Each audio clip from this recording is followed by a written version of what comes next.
What should Seminoles fans expect out of the Florida State linebackers during the spring showcase?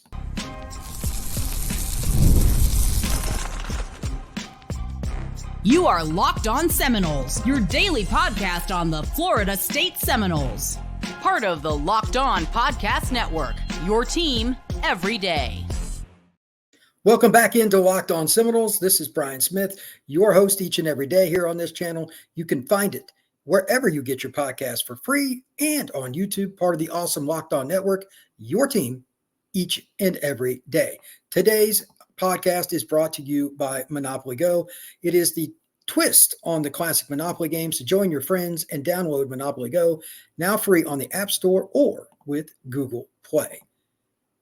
The objective here is to talk a little Noles football and specify the needs, the concerns, the projections, all of it in one little section here on Locked On Seminoles. The linebacker position, in my opinion, as well as several other people that follow Florida State closely, is one of the bigger concerns headed into 2024, if not the biggest concern. That's why the interview with Randy Shannon I found very interesting, and Florida State fans should as well.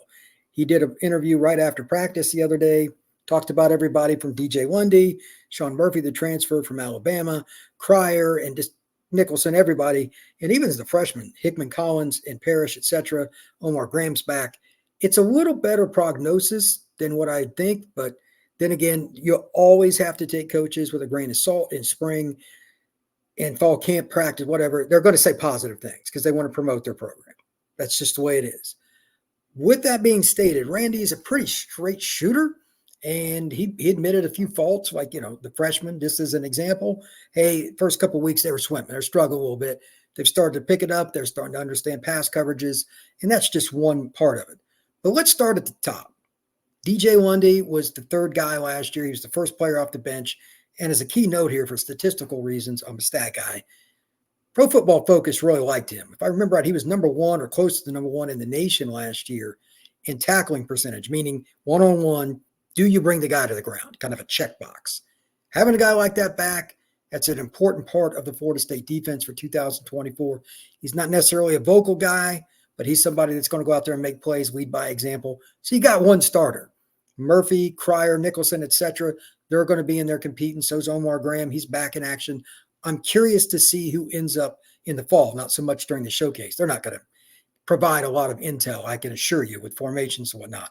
That just goes against coaching behavior. But they're going to rotate some of these guys in, probably play an extremely vanilla defense with a few blitzes here and there. But who still goes out and performs well with tackling? Not having busts, that's the number one thing. Are you giving up an A gap? Nobody goes to it. Two players go to the B gap or something like that. How is the mental fortitude? And then the things that come along with it if something goes wrong. Do you correct it immediately? Do you leave the last play? Do you leave it? That's hard to do and go to the next one like nothing happened. That's something coaches talk about, whether it's a great play or bad play. These are some of the things that Florida State fans should look at. I know I am. You should too. And in general, again, this is a position that's a little bit under question because you lost Deloach. That's a really hard player to lose. Bethune-Cookman, that's another player. You lose two guys that just didn't come off the field much. So there's, undoubtedly questions. But at the same time, I was taken back by how much positivity that Randy had. So a couple of the things that he noted that I paid particular interest in. This is number one, and it shocked me. He said that by game 5 of a freshman linebacker under him, he wants them to be ready to play. Now, that's still a generic phrase. Ready to play, like how much does that encompass? I need every single detail to go in depth on that. But in my opinion, ready to play means you can make the calls. I don't think that's what he meant. But what I'm saying is, and for those of you, most of you probably understand this, make the calls means make shifts to the D-line, change the play. If you got a blitz and it's a bad look, change out of it immediately. I mean, you can't do it possibly any faster. Make it happen before they snap so your guys can get lined up. They know all those things. That's what I think of when I hear ready to play. I doubt that's what he meant. But he did say Justin Cryer, like Nicholson, are able to make shifts, calls, all the things that you need. They're sophomores. Now, he made it sound like that's kind of standard. I don't agree with that because there are a lot of guys that don't make it that are just as talented, if not more talented. The reason they didn't is they couldn't do that in year 4. So I know Lundy can make the calls. I mean, he's been in the program a while, but I didn't know if anybody else could. And I was really worried if Lundy got hurt and they played, like Louisville is a terrible team to play if you have inexperience at linebacker, because they shift and motion and change formations constantly. They are annoying. It's not an option team, but it's the closest thing to it. Nobody wants to play Louisville schematically with young linebackers. It's a terrible combination. If you've got young guys that are able to make the line calls, though, able to shift the other linebackers and play in conjunction with the secondary, everybody's on the same page. Again, Louisville tries to get you in bad spots, right? But they hope you stay with your original call. Shift, you're out of position, you're one guy short. They just run a simple outside zone and it's first down because they just got a 20-yard gain. Simplest play in the world. But if your linebacker didn't know what to do, you get hammered. Those are some of the things that I look for in any team, but especially with this one. Randy said it, so now we need to see it in the game tomorrow. With any motions, with any shifts or anything, I need to see them adapt. And part of that is I'll use a simple example, A-gap. If Cryer is set for the A-gap, that's great, but you can't have the other linebacker crash in there too. So who's got the B-gap? Just no busts, no obvious misses here. I think it's really interesting that teams go through these massive shifts sometimes. Again, your 2 inside linebackers left. It's just part of football. You're going to have that.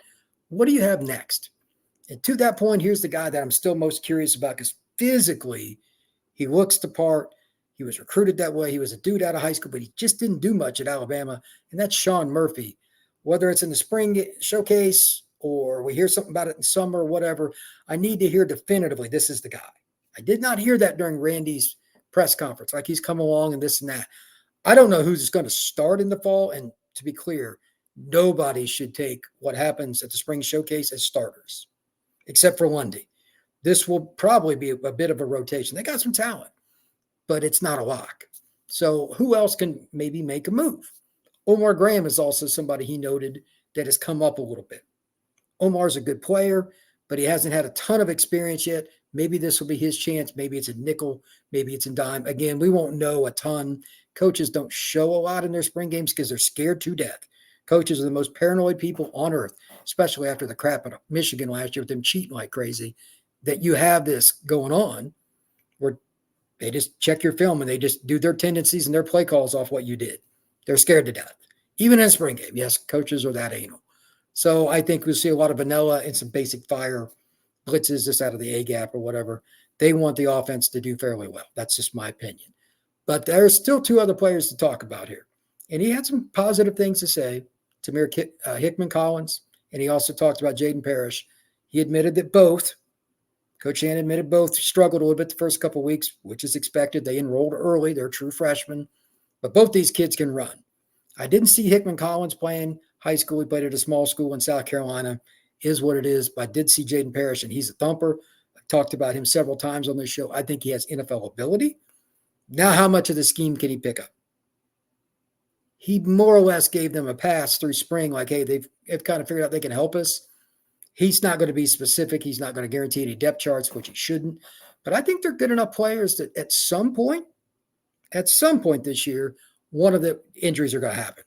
One of them is going to have to come in and make a play, whether it's special teams, whether it's at the nickel, whatever. You're going to have a couple of linebackers down. That's just kind of how football goes, especially after last year. Let's be honest, Florida State was uber lucky with the linebacker situation. They were thin as all get out, and they got through it. That's not likely to happen 2 years in a row. One of these freshmen is probably going to get a play, or at least Omar. So they've got several guys. I got 7 now that are competing. Lundy's the only sure thing. You got 6 more guys that are still trying to figure it out. So linebacker is the number 1 position I'm checking on. But I am a little more optimistic than what I was, say, even 2-3 days ago. Like right after seeing the interview, and I started researching it a little bit before I did this podcast. A little more optimistic, and that's good news. Coming up next on Locked On Seminoles, we're going to talk a little bit about recruiting. I've mentioned this earlier this week. There's some key things to mention: recruiting, a little transfer portal, and then we're going to get into this spring game overall to lock up the show. I'm sure you've played or at least know about Monopoly, the board game that's been around forever and it's famous. Well, right now there's a twist to that game, and it's called Monopoly Go, and you can download it very easily right to your phone. It's been downloaded over 150 million times, in fact. It's a great twist on Monopoly where you play with not one, but hundreds of people and people all around the world on Monopoly boards, crazy locations. You can build up amazing cities and do all kinds of things and win some big money too. But the best part, it's messing with your friends. You can change the rent on a property. You can really get ahead of them. You can also go rob a vault, make some money that way as well. It's one of the most fun things to do if you're competitive like I am. It's a lot of fun. You can team up with friends and people around the world in time tournaments to earn huge rewards. So get in the game and join your friends. Download Monopoly Go, now free on the App Store or on Google Play. Also, our friends at eBay Motors. Passion, drive, and patience, the formula for winning championships, is also what brings your ride or die alive.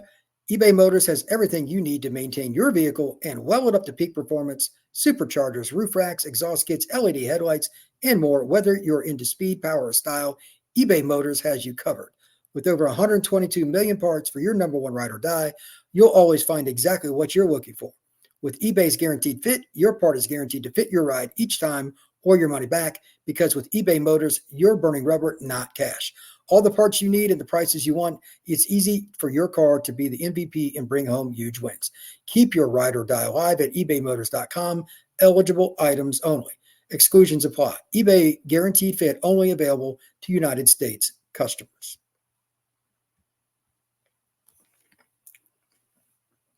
As I talked about recently here on Locked On Seminoles, there are going to be a lot of kids visiting. There's a lot of players. They're going to get to see Florida State for the first time, see the fans interact, see how the coaches go along with the players during a game, what it's truly like to be in Doak Campbell Stadium. And that's a big part of Florida State's football program. You have to be able to use this as a springboard, if you will, for your 2025 recruiting class and even the 26 class. There'll be some underclassmen inside of Doak this weekend as well. Some of them are probably on campus, just depends on their schedules. And the game tomorrow at 4 p.m. on Saturday, ACC Network, in case you can't go, that is the opportunity for them to see everything in one place.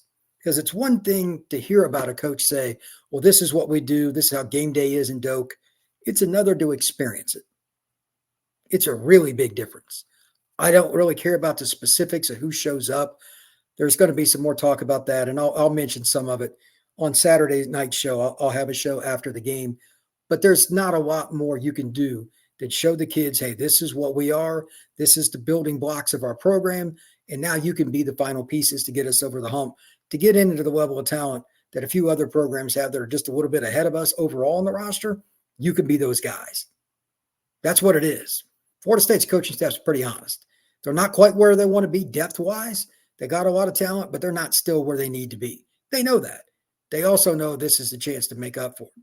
So that's something to think about going in tomorrow. These visits are huge.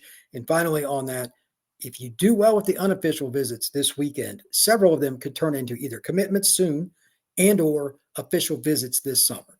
This is something I've talked about several times, and I will talk about it till I'm blue in the face. Paramount for Florida State's football success. You cannot win big in recruiting unless you're using all your spring practices, and in this case, the spring showcase, as a springboard to get kids to commit to your program. Mike Norvell knows it. So does the rest of the staff. They do a nice job. I just think that it's going to be important right now because they're about to hit the mother lode of all the visits. Late April through mid-June. Around the 20th, we kind of start knowing where everybody's going to fall. But through that weekend, that's when all the visits take place. So every week from this point forward is huge for Florida State recruiting. To that point, I want to transition just briefly here. I talked about this a little bit earlier this week on Locked On Seminoles. There are a lot of really interesting pieces in the portal at defensive tackle that I didn't necessarily expect. Don't be shocked if Florida State at least kicks the tires on a few of them. Again, and I say this all the time on this show, there's a reason that Alabama and Georgia were so good for so long. Clemson, etc., LSU, they just out-recruited everybody at D-line. The players were, you need some technique or whatever, but if you don't have certain physical traits, it just doesn't matter. It's about the dude in front of you is just better than you, and you get beat. Those are the teams turning out first, second, third round picks consistently based on high school recruiting in their program, 3, 4, 5 years, over and over again, just so overloaded with D-line talent, it made it easier. Florida State used to be that school. One of the things they can do until they get back to that point is to cherry pick a player here or there out of the portal. And while unfortunately, Farmer's not going to play in the spring showcase, etc., you got Jackson, you've got some other young guys coming along. I'm curious to see if any of them really show out. It may even impact how much they go into the portal with eyes wide open. Does Daniel Lyons take a step forward? How good is Grady Kelly? The transfer from Colorado State. Do they need another piece? There's all kinds of ways you can look at this. You just don't know.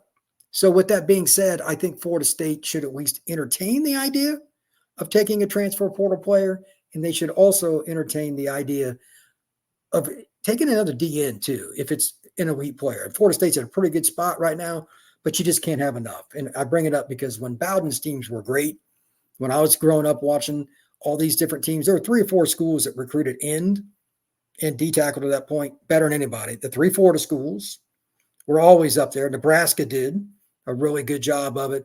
And then sometimes there are a few other schools, sometimes Ohio State, et cetera, sometimes Texas or Texas A&M. But Florida State was at the top of the board.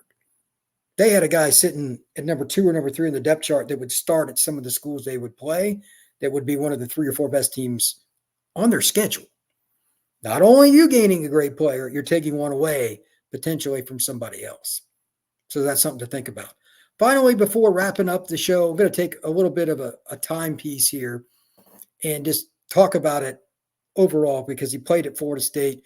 Talk about Deion and some of the things that I think are going on in college football and how he's a microcosm of it and how it impacts Florida State and college football overall. I think there's going to be a little bit of a changing of the guard coming up here on Locked On Seminoles. If you've had the opportunity to download the Gametime app, you probably already know the following, but it's a great place to get your tickets.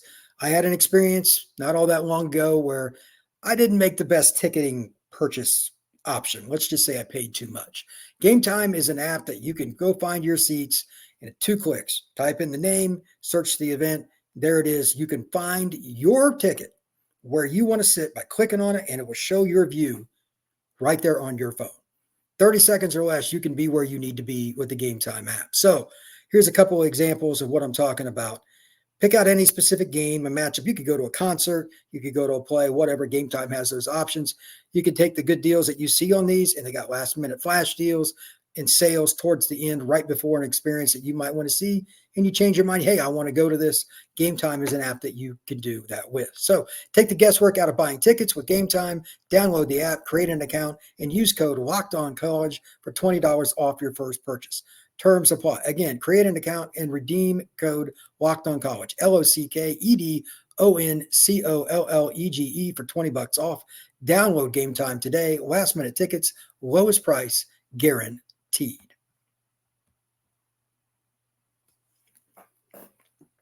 Recently, I was on the Locked On Big 12 show, and one of the topics that was brought up was Colorado. Colorado obviously is Deion, and it's an easy thing to connect to Florida State because obviously he played here as an All-American.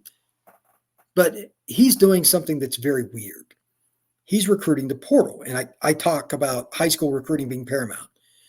Let me be clear, and I'm not saying this Deion's ever going to be at Florida State, but there is no exception to the following. Ever, ever, ever. Your number one reason for winning or losing football games is always the same. Recruiting elite high school football players. Deion has medical conditions, and it probably plays into it, but I've been told that he doesn't even do in-home visits with all the players. If you want to lose in recruiting, that's the way to do it. And again, he may not be, I don't know. But if that's the case, he needs to get out of the college game. I do not care what he says. I do not care what he projects. There is a reason. Like on FanDuel, they have the Buffaloes being at 4.5 wins for this next season. That's the over-under. Oh, we got a chance. We're going to baloney. Colorado will stink because they are not recruiting high school kids. They are not building their program, and it is too many hit pieces, too many mercenaries. That program will fall on its face. Now, I know Shador is great. I ain't no doubt about it. He's going to play in the NFL. He's a good football player. They got a couple other young guys that are good. Forget the kid's name, the running back slot guy last year. Dynamic. Fantastic. They also have Travis Hunter, who is unquestionably, in my opinion, the most dynamic 7-on-7 player I ever saw and one of the best high school players I ever saw, period, on the roster. But the drop-off is crazy and the lack of chemistry is ridiculous. That's where the high school kids come in. If you do not recruit high school players, you can't build year to year. Florida State is a great example of that. Bowden used to take a lot of kids. I'll just use it, the player that I mentioned earlier. Tamir Hickman Collins, a great example. Progressively, he's got a chance to get better. He can't teach his speed, his hitting power. He's got some natural traits, but he played a smaller division of football in the state of South Carolina. It's going to take a year or two. But that's the exact kind of kid that Bowden and his staff would have looked at and said, we can make this guy a ball player. Deion's passing on that. And that's foolish. Again, for whatever reason, he thinks he can just use the portal. Never think for Florida State or any other school that the transfer portal is the end-all, be-all. It is not. Florida State's doing it the right way. They had to take the portal kids, take some more chances earlier on during Mike Norvell's tenure. There's no doubt about it. I've said repeatedly, and I will continue to do so, that they're narrowing it and being a little pickier, and that's fine. You find a great D tackle, that's self-explanatory. Sometimes you need a quarterback. I get it. But you really win. If you look at Georgia, Bama, some of the key teams, Notre Dame uses just bits and pieces here or there. Top 10 teams. Why? They use the portal to find experienced players at critical spots. Slot. That's not an easy spot to cover with just a pure corner. You need guys that can do different things because it may not be a true receiver there. You may need a safety there at times, etc. You definitely need experience. What happens when a tight end's lined up over there? I've talked about this. You need guys that are physically developed for all kinds of situations. You'll see a lot of teams look for experienced nickels, as they're called, quarterback, etc., offensive tackles. But you just need to take specific players for different places, recruit through the high school ranks. That's when you know you've made it. You'll have more chemistry. You'll have more buy-in. Your program has a higher chance. Florida State has found a way to do it, ironically, better than anybody by using the portal. It's still not the best way. And the worst way is what Deion Sanders is doing. I'm telling you now, that is going to be a flop. They will not reach any kind of maximum capacity because there's going to be too many of their players run for the hills when things don't go well.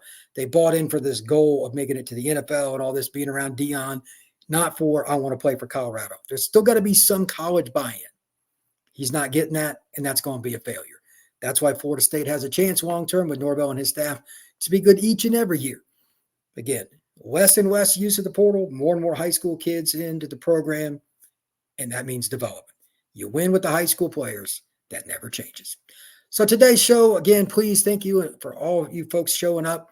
I appreciate it. Please make this your first listen each and every day. You can find us on all kinds of different apps, Odyssey, Apple, Spotify, YouTube, wherever you get your pods for free. Please like and subscribe to this podcast and share it wherever you can. And if you want, I'd really like it if you had a few comments on YouTube as well. Take care, and everybody have a great day. I'll see you tomorrow night after the Spring Showcase.